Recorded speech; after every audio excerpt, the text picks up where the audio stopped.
안녕하세요. 돈 버는 세상 돈쌤입니다. L전자가 밸류업 프로그램을 발표했는데요. 25% 주주에게 돌려주기로 했고 또 추가적인 주주 환원을 발표했습니다. 2030년 미래 비전도 발표했으니까요. 그 내용을 공부해 보겠습니다. 기존 사업 성장 극대화. 기존 사업은 가전이죠. 한국 가전 성장률은 22년, 23년 지금 줄고 있어요. 한국 시장은 가전이 전체적으로 줄고 있다. 하지만 L전자 가전 한국 매출은 5.3% 성장하고 있습니다. 그 이유를 보니까 구독 사업 때문에 성장을 하고 있답니다. 구독 매출이 1조 8천억 정도 급성장을 하고 있죠. 사업 2년 만에 조단위 성장이라 하고요. 고객 중 35%가 3명 중에 1명, 많게는 10명 중에 4명이 젊은이들일수록 구독을 많이 하는 거고요. 구독 서비스는 대형 가전에 케어식까지 들어가는 서비스니까요. 젊은 세대들이 많이 좋아하는 것 같습니다. L전자의 해외 사업입니다. 냉장고는 시장은 한 7%대 성장을 하고 있는데 L전자는 11%대 성장을 하고 있다는 얘기고요. 세탁기는 전 세계 시장이 5%인데 L전자는 12%대. L전자가 세계 속에서 가전에서는 압도적으로 지금 치고 나가고 있다고 보입니다. 자사 주요 가전 해외 매출 비중 냉장고와 세탁기는 77%에서 지금은 84%. 해외 비중이 점점 늘어나고 있는 거죠. TV는 92%에서 1%대 93%입니다. 해외 경쟁 지위 냉장고와 세탁기는 세계 1위고요. TV는 2등을 유지하고 있습니다. 1등은 어디냐? 삼성전자죠. 해외 D2C 성장 유통시장을 거치지 않고 LG전자 판매 채널에서 직접 매수하는 건데 지금 2배가 이상 성장을 했다는 겁니다. 그러니까 좀 좋죠. 유통을 통하지 않고 직접 매매를 한다는 거는 뭐 마진율도 좋을 거고 여러 가지 경쟁률도 좋아질 것 같습니다. L전자는 미래 비전을 발표했는데요. 2030년도까지 매출은 100조 원, LG 이노텍 빼고니까요. LG 이노텍까지 합치면 120조 원입니다. 매출 성장률은 30년도까지 매년 7%, 영업이익률은 7%대, 지금 5%에서 6% 나오니까요. 개선을 시킨다는 거고, 기업 가치는 7배 달성한다. 그러니까 기업 가치를 지금보다는 많이 띄운다는 이야기입니다. L전자의 미래 목표는 2030년까지 777 작전 아닙니까? 24년 실적을 보니까 매출은 7%대를 돌파했어요. 8%대 성공을 하고 있는 거죠. 3분기는 한 10%대까지 나오지 않습니까? 근데 영업이익률은 7%인데 24년 상반기를 보니까 한 6%대 나왔습니다. 아직 개선을 시켜야 되죠. 그리고 기업 가치는 4배입니다. 여기서 배는 더 올려야 기업 가치가 올라갈 것 같습니다. 기업 가치는 아직 대한민국 시장이 나쁜지 제일 성적이 낮습니다. 2030년까지 목표가 불가능해 보이진 않습니다. 제가 보기엔 영업이익률을 높이면 되는데 점점 좋아질 거라고 생각합니다. 구조적 변화를 그리고 지속 가능한 성과가 중요하겠죠. 변화도 중요한데 변화 속에 지속적인 성과가 나와야 됩니다. 이런 목표를 가지고 있군요. 중장기 목표를 보니까 2027년 ROE 자기자본 이익률이 좀 저조한데 10% 이상 목표라고 합니다. 이 내용을 보면서 우리가 알아야 될 것은 L전자가 매출은 꽤 높아요. 근데 영업이익률이 적은데 돈 되게끔 하겠다. 돈이 남게 장사를 하겠다는 뜻입니다. 그럼 어떻게 됩니까? 돈이 많이 남으면 배당이 많이 오르겠죠.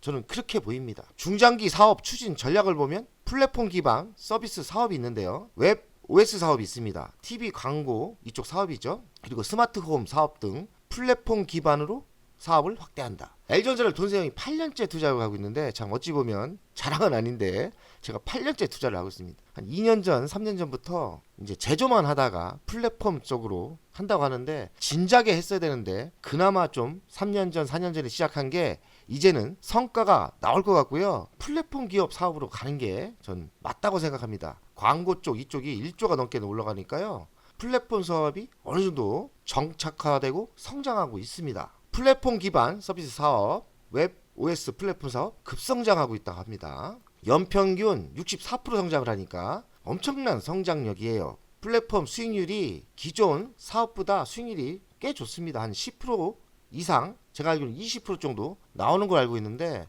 플랫폼 사업이 수익률이 괜찮아요. 이젠 TV에서 모빌리티 자동차 쪽으로 넘어가고 있다고 합니다. 그러니까 확장성이 있는 거죠. 그리고 스마트홈 가정집에서 이제 모든 제품이 연결되는 걸 스마트홈이라 하지 않습니까? 스마트허브 운영체제 OS 500종 기기 연결되고 1000여 개의 스마트홈 연동이 된다. 그러니까 이쪽에서도 돈이 되는 사업이 나올 수 있겠죠. 이쪽도 광고가 붙을 수 있고요. 플랫폼 기반으로 사업을 성장시킨다는 것은 매우 좋은 전략인 것 같습니다. 중국을 따돌리려면 이런 쪽으로 치고 나가야 되고 미리 기반을 잡아야 돼요. 기반을 잡아놓으면 플랫폼이라는 게 어떤 업체든 뛰어들기 힘든 거 아닙니까? 그래서 플랫폼이 매우 중요하다고 생각합니다. 그리고 L전자가 B2B 기업 간 기업의 사업을 중요하게 생각하는데 공조 있고요. 자동차, 전장, 스마트 팩토리가 다 기업 간 기업의 매출이 발생하는 거 아닙니까? B2B 이쪽 사업을 성장시킨다면 계절성 매출이 왔다 갔다 하는 게 사라질 거고 이제 평준화 될 거예요.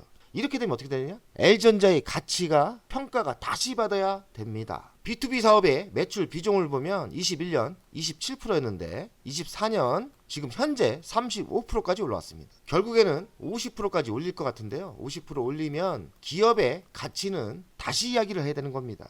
공조, 자동차 전장, 스마트 팩토리가 B2B 사업의 핵심이죠.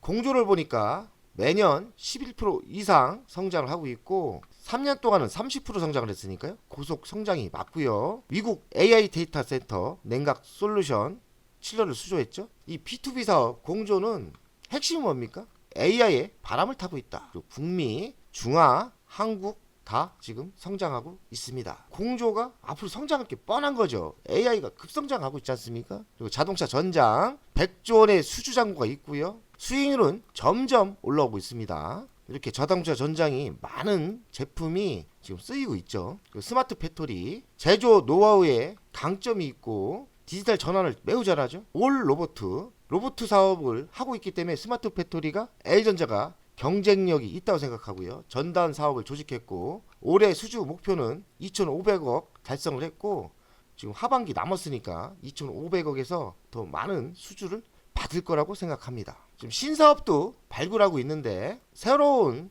사업 있지 않습니까? 24년 매출 비중은 39% 예상하고 30년 결국에는 50%, 이 신규 사업에서 50% 매출을 달성하려고 하는 거고요. 영업이익 비중은 24년 55%인데 30년대는 76%. L전자의 핵심은 지금 신규 사업이 성장하는 사업이고 30년도에는 회사를 엄청나게 성장시킬 거라고 생각하는 거죠. 데이터에 이렇게 나옵니다. 신사업은 전기차 충전 사업이 있어요. 지금 미국 1위 충전 사업과 파트너십을 갖고 있고요. 그리고 로봇이 있습니다. 지금 로봇은 서비스 로봇이지 않습니까? 서비스 로봇에서 L전자가 1등 달리고 있는 것 같아요. 로봇도 이제 본격적으로 매출이 발생할 수 있는 거죠. L전자는 유니콘 사업을 하고 있는데 유니콘 사업이란 신사업이죠. 유니콘 사업은 1조가 넘었을 때 유니콘 사업이라 하더라고요. 그래, 구독 사업은 벌써 1조가 넘었고 플랫폼도 지금 1조가 넘으려고 하고 있고요. 칠러도 지금 1조가 넘으려고 하고 있습니다. 그래서 스마트 팩토리 전기차 충전은 앞으로 1조가 넘는 후보죠. 여기는 아직 1조는 안 됐지만 후보가 될 가능성이 많다. L전자는 밸류업 프로그램을 발표했는데요.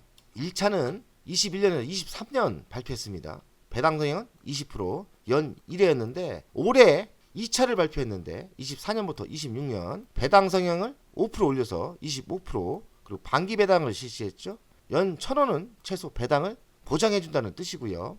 앞으로 또 추진 계획은 뭐냐? 기존 자사주를 소각 검토한답니다. 0.47%를 갖고 있더라고요. 76만 3천 주를 갖고 있는데 금액을 따지면 한 735억을 소각을 할 가능성이 매우 높아졌습니다. 지금 이야기를 해놨으니까 제가 보기엔 올해 아니면 내년 봄에 735억을 소각을 할 것 같아요. 추가 자사주 매입 검토를 한답니다. 이것도 내년에 잘하면 발표하지 않을까. 소각을 하면서 1,000억이든 2,000억이든 자사주를 매입해서 바로 소각하는 주주 환원을 할 것 같고요.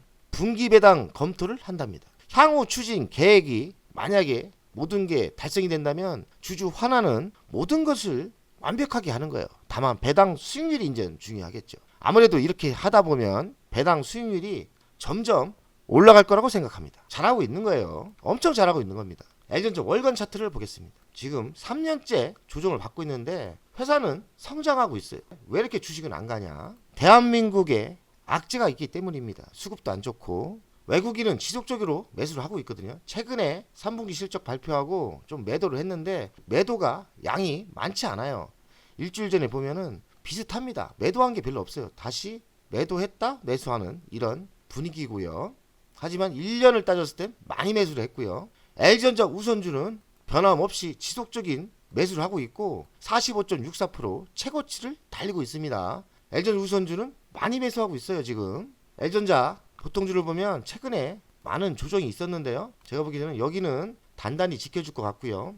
이제 점점 악재가 사라진다면 이런 상승을 예상합니다. 악재가 사라진다. 악재가 뭐 있죠? 3분기 실적이 조금 나쁘게 나왔는데 매출은 10% 성장을 했어요. 하지만 영업이익이 나빠진 거는 잘 나가는 신사업에 저는 투자를 했다고 봐요. 그런 투자가 좀 덜했을 때는 영업이익이 대폭적으로 올라올 거고, 컨테이너 운임비가 상승해서 또 영업이익이 저조했는데 컨테이너 운임료가 그 뒤로 많이 하락을 했어요. 그래서 저는 큰 악재가 사라진다면 기업은 성장하고 있기 때문에 이런 상승을 예상합니다. L전자 우선주 보통주보다는 잘 버티고 있어요.